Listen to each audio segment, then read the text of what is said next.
આ બાજુ છે ને મોસ્ટલી આ બધી પ્રોપર્ટી તમે જોવો છો ને એ બધી મોસ્ટલી પ્રોપર્ટી આવી રીતના હોમસ્ટે માટે જ આપે છે. જો એકદમ પોશ એરિયા છે. તો જો અમે લોકોએ જે પ્રોપર્ટીમાં સ્ટે કર્યું છે એ છે એક હોમ સ્ટે છે. તો અહીંયા પ્રોપર્ટી રિયલીમાં કહું એકદમ મસ્ત છે. તમે જો અને જો આ ભાઈ છે એના સ્ટાફ બહુ જ વ્યવસ્થિત સ્ટાફ છે. જો તમે અહીંયા આવો છો દિલ્હીમાં તો આ જગ્યા પર તમે રોકાઈ શકો છો. પૂરું નામ છે ને એ હું તમને નાખી દઈશ અને પૂરી ડિટેલ છે એ પણ નાખી દઈશ. અહીંનો આ લિવિંગ રૂમ છે અને હું તમને રૂમ બતાવું મારા અહીંનો. એક મિનિટ. તો જો આવી રીતનો મારો રૂમ છે. ગરમ ઠંડુ પાણી બંને આવે છે. જો ટીવી છે એન્ડ એકદમ વેલ મેન્ટેન રૂમ છે ને સ્પેશિયલી મને અહીંનું વોશરૂમ પણ સારું એવું લાગ્યું. જો એકદમ ખાસો મોટું વોશરૂમ છે એનું. આજે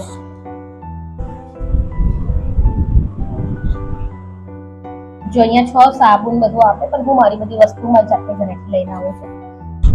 તો રૂમ બહુ મસ્ત છે. અહીંયાથી તમને બહારનો એરિયા કેવો છે ને એ તમને પહેલા બતાવું. એકદમ અહીંનો આ પોર્ચ એરિયા છે.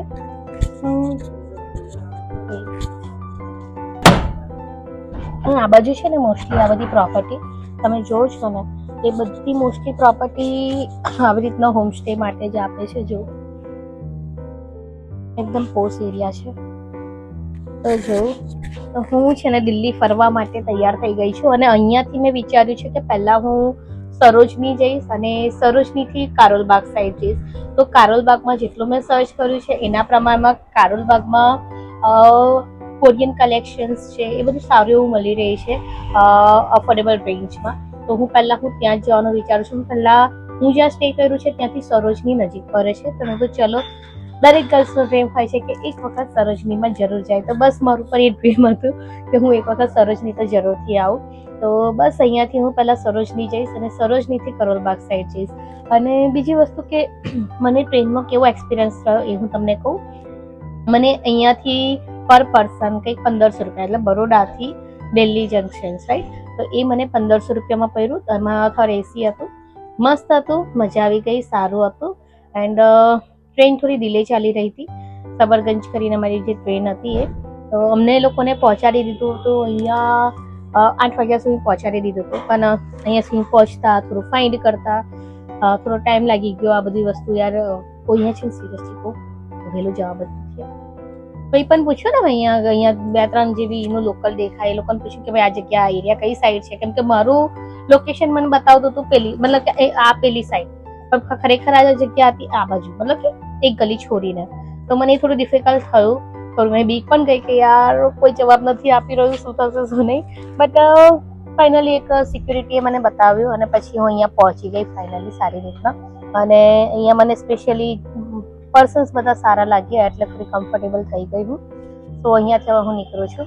તો તમે જો અહીંયા આવો છો તો આ પ્રોપર્ટીમાં સ્ટે તમે અગાઉથી કરી લેજો કેમ કે મોસ્ટલી બુક થઈ જાય છે. હોટલ્સ અહીંયા ઘણી મોંઘી હોય છે તો હોટલ્સમાં તમે ના જ રોકાતા. બરાબર છે. હોટલ્સમાં રોકાતા નહીં. 10,000 રૂપિયા જેટલું મિનિમમ ભાડું હોય છે અહીંયા. મતલબ કે સારી પ્રોપર્ટી. અને બીજી જે રેગ્યુલર ચીપ જે બતાવતા હોય ને 600-700 એ બરાબર નથી હોતી. તો જો તમે ઓલરેડી આટલો ખર્ચો કરીને આવી રહ્યા છો અને થોડું કમ્ફર્ટ એન્ડ થોડું વ્યવસ્થિત ટાઈપનો રૂમ જોઈતો હોય ને તો તમે આ પ્રોપર્ટી હું તમને સજેસ્ટ કરીશ. બીજું તમે તમારી રીતના ફાઇન કરી શકો છો જો તમને આ રેન્જમાં સારું મળતું હોય તો. પણ હું તમને મારો પર્સનલ એક્સપિરિયન્સ કહી રહી છું. તો આ જગ્યા મને પર્સનલી સારી લાગી છે. ફૂલ ડિટેલ્સ હું આપી દઈશ. ઓકે. તો તમારે આવવું હોય તો કોન્ટેક્ટ કરીને તમે અહીંયા પહોંચી શકો છો. નહીં તો ઓનલાઈન બુકિંગ પણ અવેલેબલ છે. તો ત્યાંથી પણ તમે બુકિંગ કરી શકો છો. તો જો મેં જ્યાં રોકાઈ છું ને તો તે પ્લેસ તમને પ્રોપર્ટી બતાવી દઉં. રૂફ હોટલ છે. આમ ફેરવો ને મમ્મી. જો પાછળ આવો. લાવો